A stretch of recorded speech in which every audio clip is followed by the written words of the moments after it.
बहुत सीधी सी बात है भाई कि चित्त स्त्री है या पुरुष, इसका पता कैसे चलेगा? अगर आपके भीतर बहुत कुछ होने की, पाने की कामना है, पुरुष चित्त है। अगर आप एक कहानी सुनो, उससे ज्यादा समझ में आएगी बात। माफ करना, मैं जरा किस्सा गो भी हूं। बहुत सारी कहानियां हैं जिसमें जीवन के मर्म को पिरो करके रखा गया है। उनमें से एक कहानी है अ, बैताल पचीसी। तो उतना तो आप सबने सुना होगा कि राजा मुर्दे को पेड़ पर से उतार करके लेके जाता है तांत्रिक के पास। मुर्दा कहता है कि अगर एक बार भी तुमने बोला तो मैं फिर वापस चला जाऊंगा पेड़ पे। तो हर बार वो एक ऐसी कहानी सुनाता है जिसका उत्तर राजा के पास में होता है, क्योंकि राजा बहुत विवेकशील है। अब वो कहता है कि अगर तुम्हें उत्तर पता है और तुम उत्तर नहीं देते हो तो सिर फट जाएगा, और अगर वो बोलता है तो फिर वो वापस उड़ करके पेड़ पे लटक जाएगा। तो बार बार ऐसे उसको उतार करके लाता है। और वो एक ध्यान की कहानी है कि आप उत्तर आए, पर आप उत्तर के पीछे खड़े होकर के देखते रहिए। यह नहीं कि उत्तर के साथ तादात्म्य कर लीजिए। उत्तर आया है, चला जाएगा। तो वह ढंग जब तक सीख नहीं लेता है राजा, तब तक वह सिद्ध नहीं होता है। उसमें से एक कहानी है कि एक बड़ी सुंदर स्त्री है, युवती।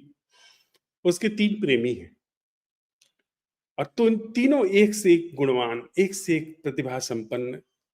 तीनों में कोई पकड़ने छोड़ने जैसा नहीं है, और तीनों ने उससे प्रणय निवेदन किया है। अब वो युवती यह तय नहीं कर पाती है किससे विवाह करे। एक से विवाह करती है तो 2 छूट जाते हैं, जिसकी उसको जीवन भर चोट रहेगी। उनको दुखी करने का दंश वो कभी भुला नहीं पाएगी, तो आत्महत्या कर लेती है। उसके मरने की खबर पाते हैं, तीनों रोते बिलखते उसके पास में पहुंचते हैं, जाकर के उसका दाह संस्कार करते हैं। उसमें से एक युवक उसकी अ, हड्डी लेकर के, धो करके उसकी अस्थियां लेकर के ले जाता है, नदी में धोता है, उसको संभाल करके ला करके रखता है। उसने यह अपना संकल्प ले लिया, नियम बना लिया, रोज रोज उसकी अस्थियां ले जा करके उसको अच्छे से साफ सूफ करके फिर ला करके रख देता। ऐसे उसने सारी उसकी हड्डियां वो संभाल करके रख ली। दूसरा, वो निकल पड़ा कि अब नहीं मिली तो अब क्या जीने का, कोई परिव्राजक हो गया, भटकने लगा इधर उधर। उसी भटकते भटकते उसको एक तांत्रिक मिलता है। तांत्रिक कुछ विद्या जानता है कि अगर अस्थियां मिले किसी की तो उसको जीवित कर सकता है। उसके पास में रह करके उसने वो विद्या सीखी कि वो मरे हुए व्यक्ति को जिंदा कर दे, और वह तंत्र को सीख करके लौटा। बड़ा घबराया हुआ था कि अगर कहीं अस्थियां उसकी न मिली तो वो जीवित नहीं कर पाएगा। आता है तो वो जो दूसरा प्रेमी जो अस्थियां सुरक्षित रखे हुए है, उसने कहता है हाँ, अस्थियां सुरक्षित है। अच्छा, एक और तीसरा जो प्रेमी है वो वही धूनी लगा करके रम जाता है। वो न अस्थियां वगैरह धोता धाता है, और न कहीं जा करके जिंदा करने की तरकीब सीखता है। वो वहीं रच पच जाता है। अब तांत्रिक जो सीख करके आया था उसने उसको जिंदा कर दिया।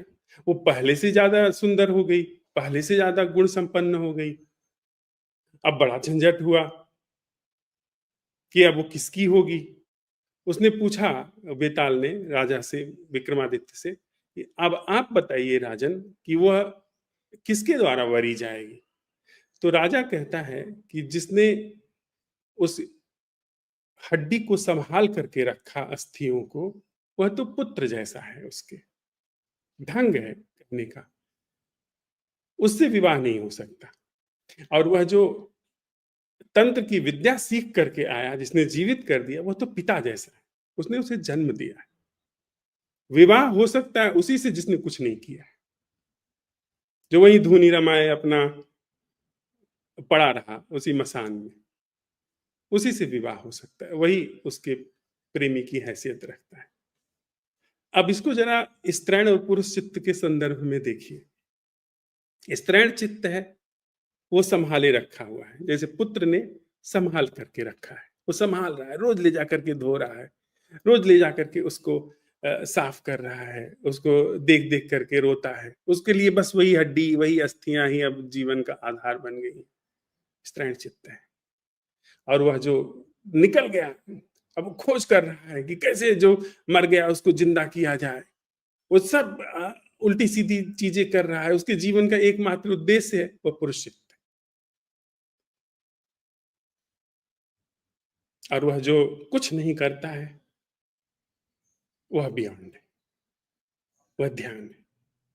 तरकीब से बात कही गई है कि ध्यान का मतलब वहीं रहना, कुछ न करना, गो थ्रू। जैसे जब आप स्त्रैण चित्त के संदर्भ में प्रश्न उठाते हैं कि क्या कोई जीना ऐसा है जो इस ममत्व ढंग से मुक्त है, लेकिन ममत्व ढंग में बिल्कुल धूल नहीं रमाए बैठे, ममत्व ढंग के भाव को भरपूर अच्छी तरीके से परसीव कर रहे, तो फिर आप स्त्री हैं तो आप कीर्ति को उपलब्ध हो जाएंगे। और अगर आप चले गए तो या तो आप पिता हो जाएंगे या तो पुत्र हो जाएंगे, या तो आप स्त्रैण चित्त हो जाएंगे पुत्र होकर के, या तो पुरुष चित्त हो जाएंगे पिता होकर के। समझे बात? आसानी से समझ जाओगे अगर अपने जीवन में करोगे तो।